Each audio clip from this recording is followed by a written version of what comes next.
How would you like a 15% discount to my daily email, the stack of stuff, the show notes, discounts to the conference, all of that? All you need to do is text the word show to 33777. You'll get the annual subscription with a 15% discount to my daily email. You'll get the stack of stuff, the links to the show notes, discounts to the conference, and so much more. All you have to do is text the word show, SHOW, to 33777. Text show to 33777.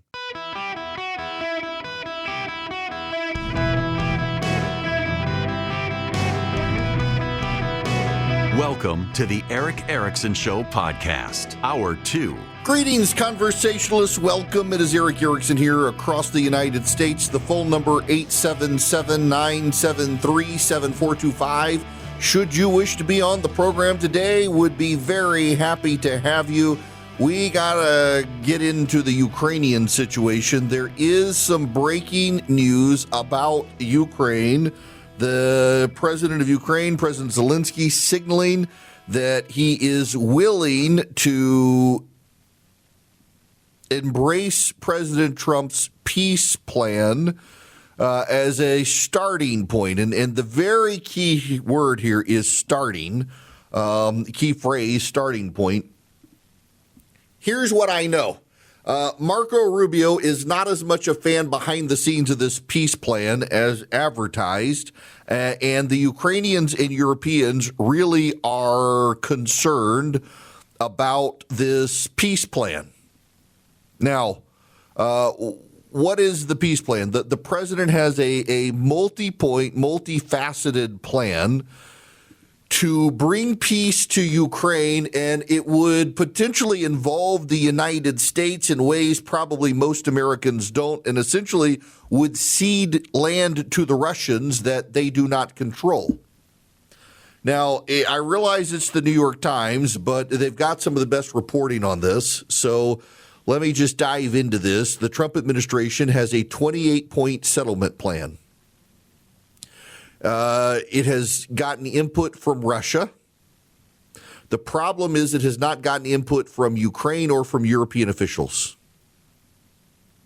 For any plan to work, it needs Ukrainian and European support, says Kaja Kallas, European Union's top diplomat. Some in Ukraine say they believe the United States was moving to force a settlement after Kiev's recent setbacks on the battlefield and amid the weakening of the government of Volodymyr Zelensky and a corruption scandal.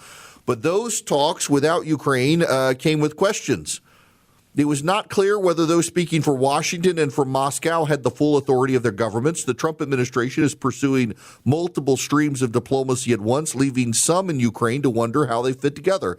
The Kremlin has deflected questions. Ukrainian officials said they've seen parts of the 28-point plan, which was discussed between Steve Witkoff, the Trump administration envoy, and his Kremlin counterpart, Kirill Dmitriev. As a condition for peace, it proposes Ukraine surrender territory, cap the size of its army, forego the deployment of a post-war Western peacekeeping force, and relinquish long-range weapons. The plan revives maximalist Moscow demands that Kiev has previously rejected. News of the proposal came on the same day a Russian missile struck an apartment block in the western Ukraine city of Ternopil, killing at least 26 and wounding 90 others. Rescue operations have continued for a second day with 22 people missing. Now, the Kremlin says it hasn't proposed anything new.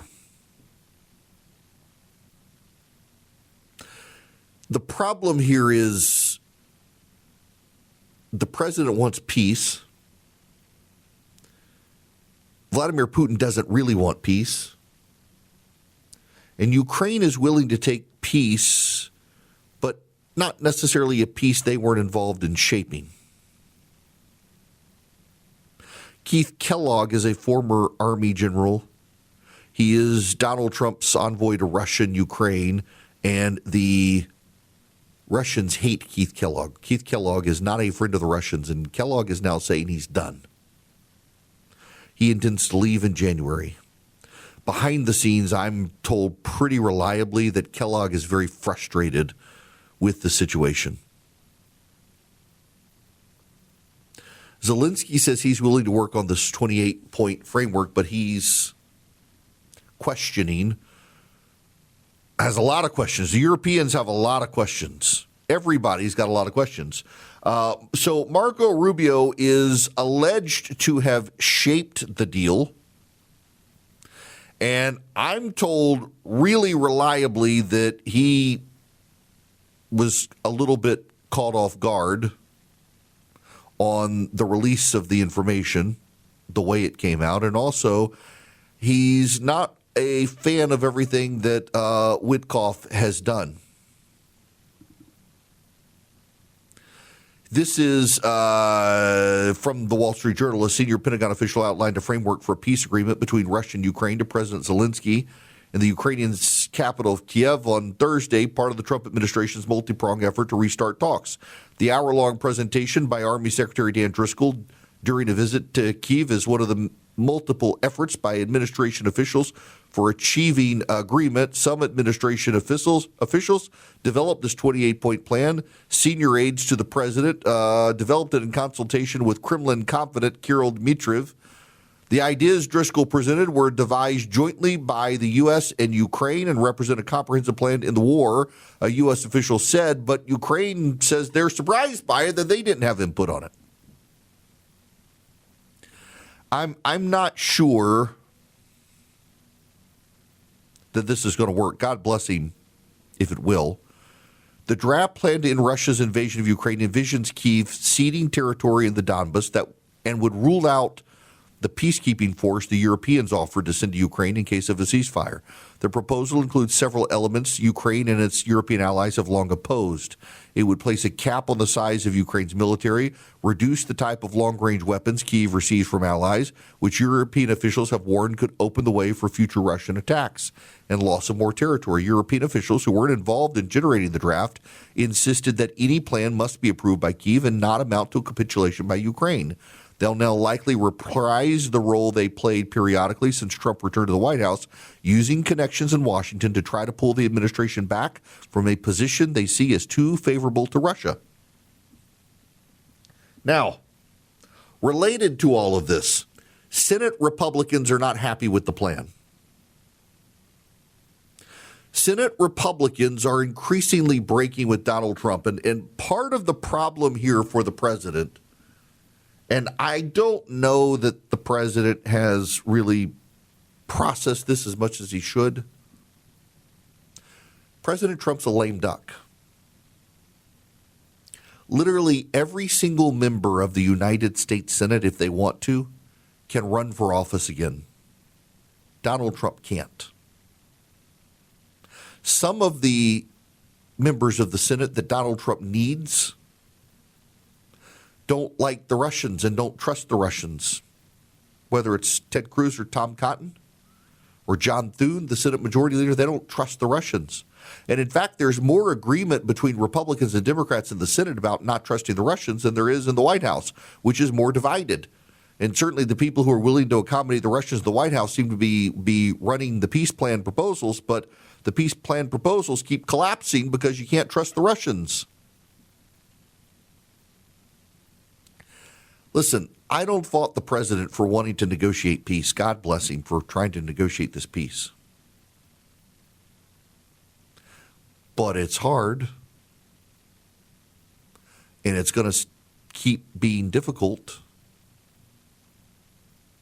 And the president's got to build some European consensus, because the president doesn't want American soldiers on the ground in Ukraine. It's going to have to be Europeans who help enforce the peace. So you kind of got to involve the Europeans. Giorgia Meloni of Italy is said to have the president's ear, and she's not a fan of a plan that doesn't allow the Ukrainians to arm up. The conservatives in Britain are out of power, but they, through the Reform Party and others in Britain, may be coming back to power. The days of the Labour Party in Great Britain appear to be numbered. Keir Starmer's weak. The president doesn't respect him much. They have a cordial relationship. But those in the UK the president does listen to, they don't like the plan. The Germans don't like the plan. The Italians don't like the plan. He doesn't care about Macron, of course, but he doesn't like the plan. The NATO chief doesn't like the plan. In fact, Steve Witkoff is getting a lot of criticism from a lot of people out there today who actually think that Witkoff has made a mess of this. This is a hard thing.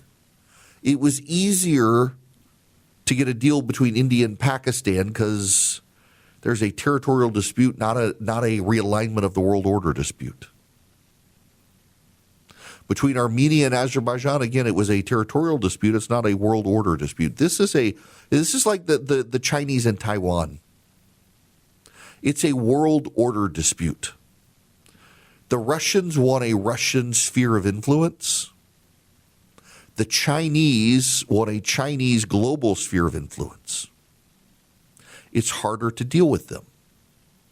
And this White House needs to understand that what might work in small territorial regional disputes can't work here because the stakes are different. For Ukraine, it's life and death, and for Russia, it's a sphere of influence. The Russians don't want to be seen as capitulating because they're trying to get the Chinese to help them, and the Russians have to look strong, otherwise the Chinese will dominate them. And the Russians and the Chinese, actually, there's not a lot of love between the two. They're just partners because they both hate us.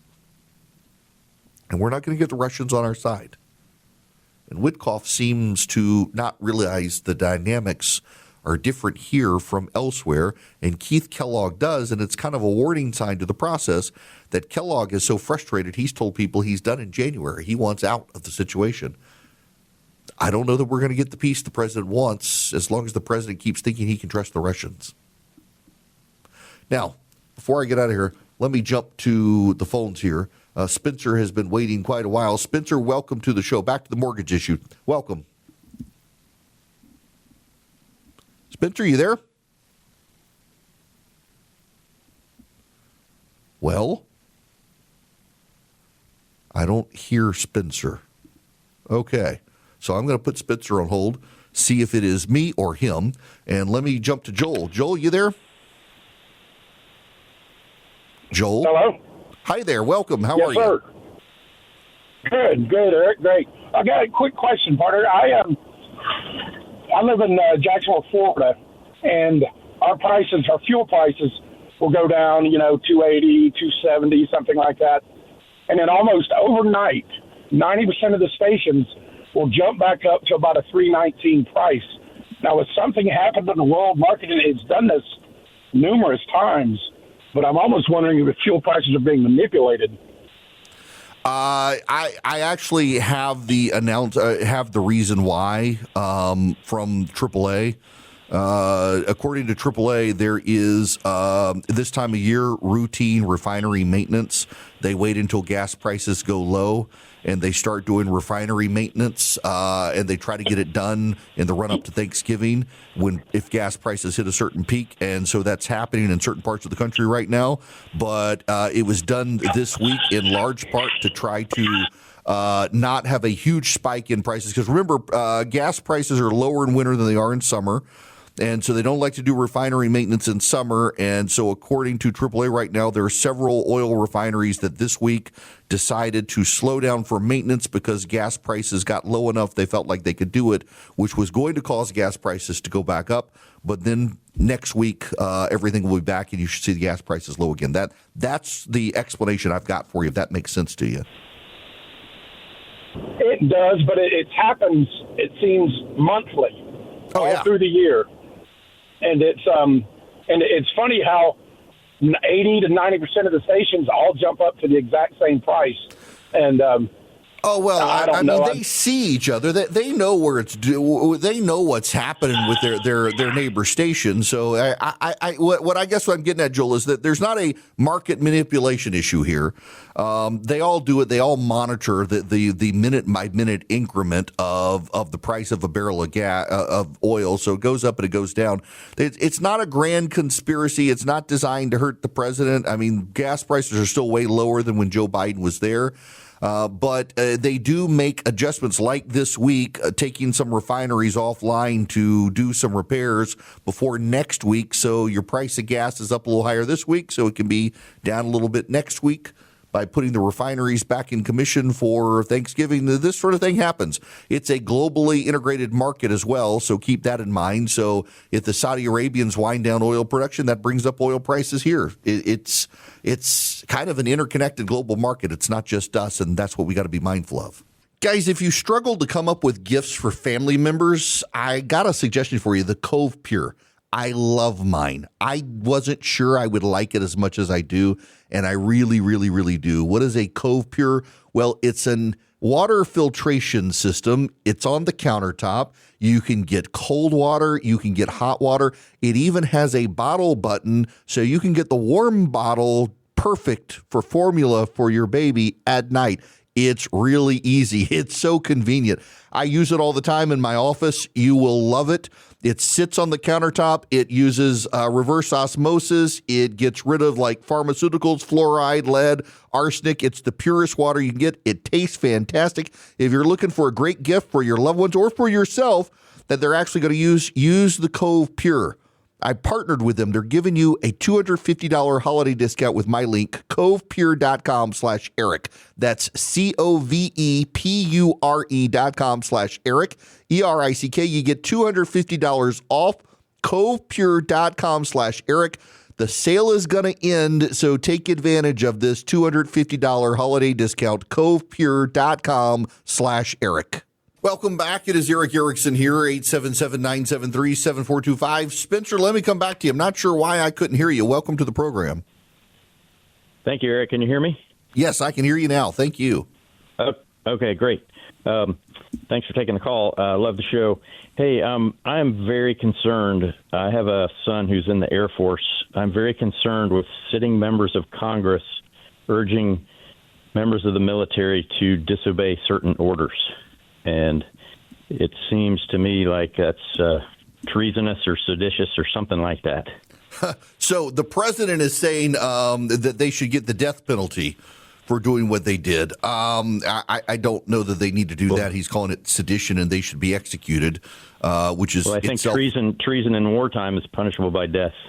Right? Yeah, treason in wartime is punishable by death, but members of the U.S. House and Senate who were in the military saying you don't have to obey illegal orders is not in any definition under the law treason, whether you or I or the president thinks it is. I personally think what's going to happen is you're going to have some young buck in the military decide to take one for the progressive team and ignore a lawful order and wind up going to prison and then say, I had no idea. And what's going to happen is these members of Congress are not going to do a single thing to help the kid.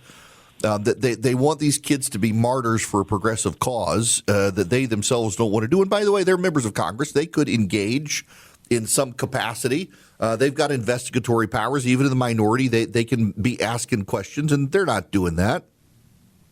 They want some young kid of the military to fall on a sword and make a play for progressives. And I personally find it more than a little offensive that we're in a situation like this where you've got members of Congress asking them to obey or disobey unlawful orders. You better, if you're in the military, by the way, and you're considering this, you better be really sure the order is unlawful, because otherwise you're going to jail. And Mark Kelly and Elise Slotnick and the rest of them, they're not going to do a single thing to get you out of jail. This is all performance for progressives. That's all it is, performance for progressives. Vision Computer would love to engage with you and build a computer for you. If you're looking for Christmas presents for your kids, they want a gaming PC or something, call Vision today at 404-COMPUTE or go to visioncomputers.com. Any one of you nationwide, not just in the Southeast, they work with people in all 50 states. And if you build a computer with Vision, you get their world-class customer service for free, where you, your kid, whoever you get the computer for, will get a special number. They can call it any time, day or night, 15 seconds or less, get the answer to their questions. They can even take your existing computer, transfer everything to a new computer, so all the macros and everything you got set up are exactly the same way if it's Windows 11 compliant, and they can take care of you. And if you're a business and you need managed IT, they can take care of that as well. 404-COMPUTE or visioncomputers.com. Call Vision Computers today. Tell them Eric sent you. You might be able to save even more money by mentioning my name. They're great people. They would love to help you. They can build you a machine, upgrade a machine, be your managed IT service. 404-COMPUTE or visioncomputers.com. Greetings, welcome. It is Eric Erickson here, 877-973-7425. Delighted to have you with me today. I've got some news I need to tell you about as there's this weird thing happening in Washington. One of the worst things to come out of this era with Donald Trump as president has nothing to do with Donald Trump per se. It's with everyone letting everyone else define and control their positions. And what I mean by that is that if you want to find out where Democrats are on an issue today, find out where Donald Trump is. If he's for it, they're against it. If he's against it, he's for it. And circle out to all of your friends and find out where they are on the issue. And oftentimes you'll find they are where they are on a position because of where Donald Trump is. Nobody's thinking for themselves. They're letting Donald Trump stake out a position, and then based on whether they like him or not, they define their position. It was wild, for example, Jen Rubin, the dim-witted idiot who used to be at the Washington Post, she long advocated moving the Israeli embassy from Tel Aviv to Jerusalem. The moment Donald Trump did it, she suddenly found herself opposed to moving the embassy to Jerusalem just because Donald Trump did it. Jen Rubin was long in favor of bombing Iran and taking out Qasem Soleimani. Donald Trump did it, and guess what? She opposed. You see this happen all the time. People aren't thinking for themselves. They're letting Donald Trump define it. If they're for Trump, they're with him. If not, they're opposed. And those who are on his side, if they disagree with him on certain issues, they keep their mouths shut because they don't want to be bullied by the mob. One of those issues is Nigeria. Christians are being ruthlessly, genocidally exterminated in Nigeria. The President of the United States brought it up, made it a thing, and so now the left is like, no, they're not. That's not true. There was actually a congressional hearing on the matter with a member of Congress who testified. I forget his name now, member of Congress from Michigan. He testified about what was happening in Nigeria, and Democrats didn't even show up at the hearing because the Republicans are holding a hearing on the persecution and genocidal extermination of Christians in Nigeria because Donald Trump brought it up. And I would note, by the way, of those Republicans, I'm glad they had the hearing, but they only had the hearing because Donald Trump brought it up. It was Representative Huizenga, Bill Huizenga of Michigan, Michigan's 4th Congressional District. He was asked whether Joe Biden's removal of a CPC designation helped improve the situation in Nigeria, noting that the audience was widely shaking its head no. He got emotional over denials of radical Islamist terrorism. He's got a lot of personal a lot of personal ties to that country. The President of the United States, Joe Biden, actually made the situation worse. It was kind of wild to see how quiet the Democrats were. You had a House Foreign Affairs Africa Subcommittee hearing. The title was President Trump's redesignation of Nigeria as a country of particular concern. And it was a wake-up call. You had an African bishop, Anagbi, on behalf of millions of Nigerians and in the diaspora, he said, thank President Trump and called for humanitarian support. Jonathan Pratt, the senior bureau official for African Affairs, said violence against Christians in Nigeria is tragic and that the Trump administration wants to help. Jason McGee, State Department's Rights Bureau, said it's clear Christians are being attacked for their faith in Nigeria and that Nigerian officials aren't doing anything about it. And I just can't help but note how empty the room was and how few Democrats participated. Representative Rich McCormick from Georgia asked specifics about how the U.S. could get the international community to contribute to resolving persecution in Nigeria and Africa, others. And the Trump administration actually said it can be tied to economic development. Here's the thing, though. There's a genocide happening in Nigeria of Christians. They are being willfully exterminated. The president there is a Muslim. He claims that because his wife is a Christian preacher, there should be a real big red flag there if you're an Orthodox Christian, by the way. That he says, of course, he doesn't support the extermination of people, of Christians in Nigeria. Of course, because my wife's a Christian, he says. And yet he's tied to the groups doing the extermination. There's a larger issue here, though. The Democrats did care about the issue. They did until Donald Trump started making an issue of it. Now, there's another one. This is from ABC News. President Trump said Wednesday the U.S. would immediately start a new effort to end the conflict in Sudan, saying he was acting at the urging of Crown Prince Mohammed bin Salman, who met with him on Tuesday. His Majesty would like me to do something very powerful having to do with Sudan. It is not on my charge to be, was not in my charge to be involved on that, but he wants to take action. Sudan is engaged in a civil war and has been since 2023. The war broke out between the nation's army, the Sudan Armed Forces, and a paramilitary group, the Rapid Support Forces. A group of nations led by the U.S. put forward a truce that the Rapid Support Forces agreed to in November.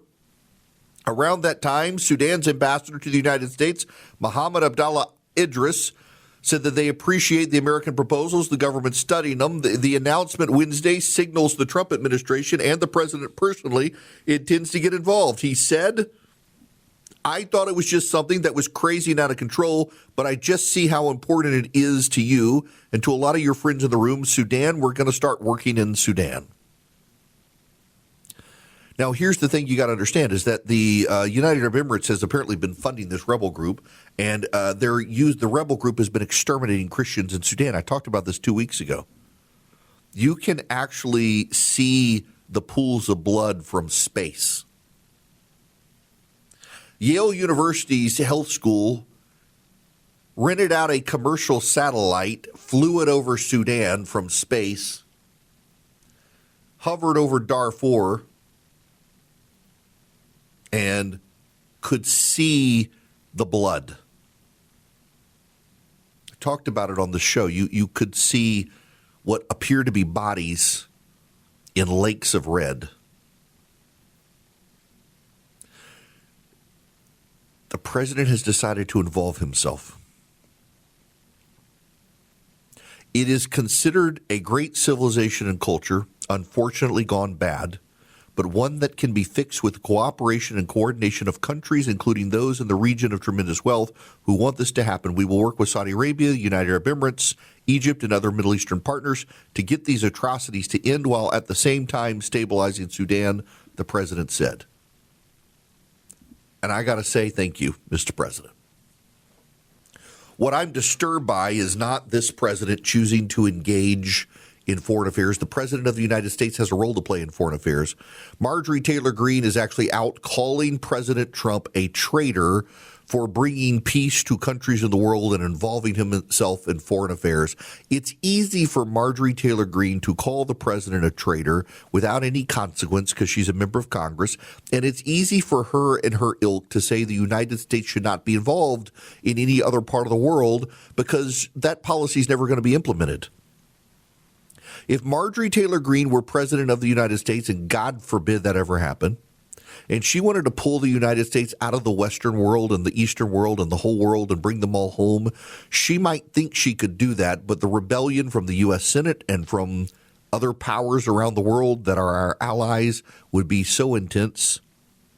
You would expect even the military to slow walk it, despite her having been commander-in-chief. It's just not something that's going to happen.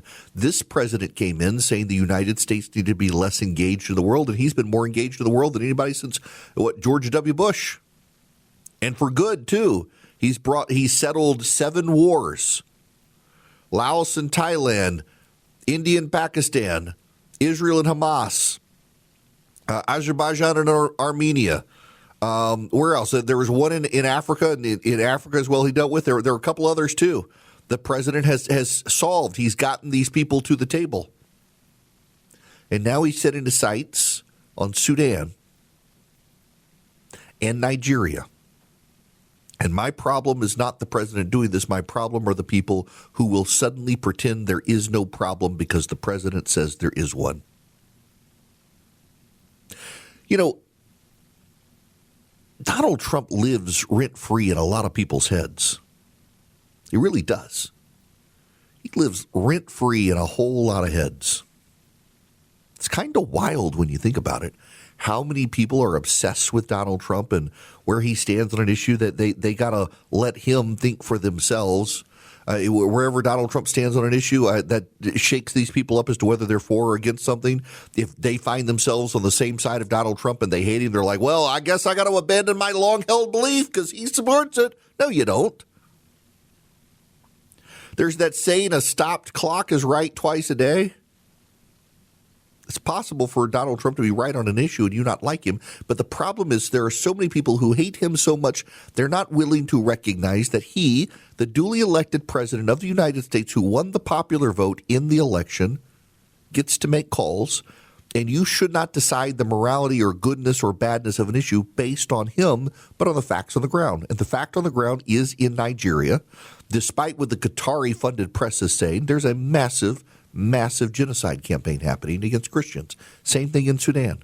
It's documented with satellite evidence. And I'm glad we have a president who cares enough to do something about it. It's like the Saudi Arabia stuff. Mike Lawler, the congressman from New York, was on, I think, CNN. He was being asked about us treating the Saudis as partners.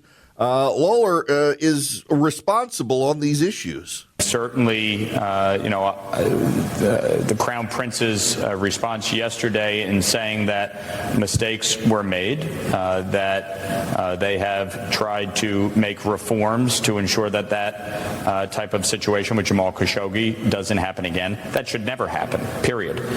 Shouldn't have happened to begin with. But ultimately, he is the Crown Prince. He will ultimately be the king of Saudi Arabia, and we have to deal with that reality, and ultimately we're going to have to, as allies, work through these issues. I will tell you, having visited Saudi Arabia in May of this year, there have been significant reforms and changes made in the country that I think is a positive step forward, and something that for the long-term stability in the region and in the Middle East is imperative.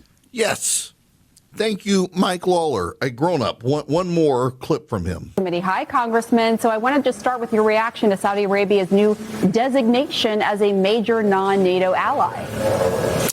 Look, from my vantage point as chair of the Middle East and North Africa subcommittee, Saudi Arabia is a critical ally in the region and around the globe. If we are to combat the malign influence of Iran, China, Russia long term, Saudi Arabia is a critical strategic partner, both in terms of stability and peace in the Middle East, but the larger goal of shared economic prosperity around the globe. So from the standpoint of being, a NATO ally, if you will, I think it's a positive step forward. And I think it goes to the larger strategic mission, which is to really normalize relations between Saudi Arabia and Israel. Yes. The fact of the matter is the United States has always done business with regimes where we have questions about their human rights records and behavior. But if you're unwilling to do that, if you're a Joe Biden or a Jimmy Carter, you risk chaos in the world. The president of the United States understands that Saudi Arabia is either going to be our ally or China's ally. Would you rather them and their oil be our ally or China's ally? Would you rather them and their money be our ally or China's ally? I would submit to you that having Saudi Arabia as an American ally is a good thing for American national security and for stability in the world. Ironically, we've also given some protections to Qatar, and Qatar and Saudi Arabia are rivals, and Qatar is increasingly not just allied with Iran, but funding terrorism around the world. And for the life of me, I can't understand why it's not a bigger scandal in the world that Qatar is dropping massive amounts of bipartisan money in D.C., buying off Washington. Saudi Arabia's just got oil and money, so everybody's after them. But Qatar is spending money on social media influencers. Qatar is a dangerous terrorist-supporting nation, and everybody's obsessed about Saudi Arabia. The fact is they've always been more our ally, and the president is doing more to bring them on board with us, and that's actually a good, grown-up, responsible thing to do. Qatar, on the other hand, is funding the people who want to hurt us, and nobody seems to care. Hello there, America. The phone number is 877-973-7425. Let's go to the phones. Doug, you're up next. Welcome. Hey, Eric. How are you, sir? I'm great. How are you? I'm doing good. I called your screener with a specific item, but a couple real quick things. Number one, I love your show. Number two, I don't agree with you all the time. But number three, you make me think. Okay? So I'm listening. But my wife will not listen to the news with me anymore because I kind of get a little upset about a lot of things. But the one I called your screener about was Ukraine and Russia. I'm in my late 60s, and I can remember I lived in Scotland for a while, and the whole UN thing was, going on, and it was a big deal, and it's amazing. Right. It's incredible. Well, where the hell are they right now between Ukraine and Russia? I have not heard them on the news, addressed on the news. I've not heard them addressed on the radio. I hear nobody talking about it. What are they doing? Do you know? I have no idea. I mean, I guess allegedly they're still in African countries abusing kids and helping Hamas in Gaza. That's apparently the only thing the UN does is find bad guys and help them. They're kind of a worthless organization, frankly, and we spend a lot of money allowing them to take up prime real estate in New York City. I'm not a fan of the United Nations. I think, frankly, we got to get out of it. I think we've moved to a world of multilateral and bilateral deals, and the UN's just an impediment. And the Secretary General of the UN is always an America-hating global warming supporter, which, by the way, speaking of global warming, they're having the major climate conference down in Brazil for the United Nations, and the whole place caught on fire. They had to evacuate it. Global warming in real time. All these atheistic, secularist climate change freaks getting their taste of what it's going to be like for them in eternity if they don't find Jesus. The whole thing is the United Nations had them bulldoze a road into the jungle of Brazil to build a special venue to discuss climate change.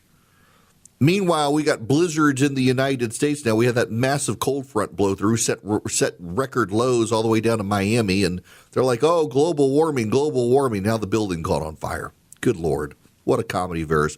They're useless. Old Glory Bank is very useful. They could be useful to you as a bank for you, an online bank, oldglorybank.com. oldglorybank.com/Eric is the website. They're great people. I know the guys at the top. They have a passion for helping people. They started out as a conservative group trying to protect conservatives from debanking trends. And their bank is now one of the fastest growing banks in the country. I have a checking account and a savings account with them. You can too. They're great for businesses too. Custodial accounts for kids. oldglorybank.com/Eric. Check them out today. oldglorybank.com/ERICK.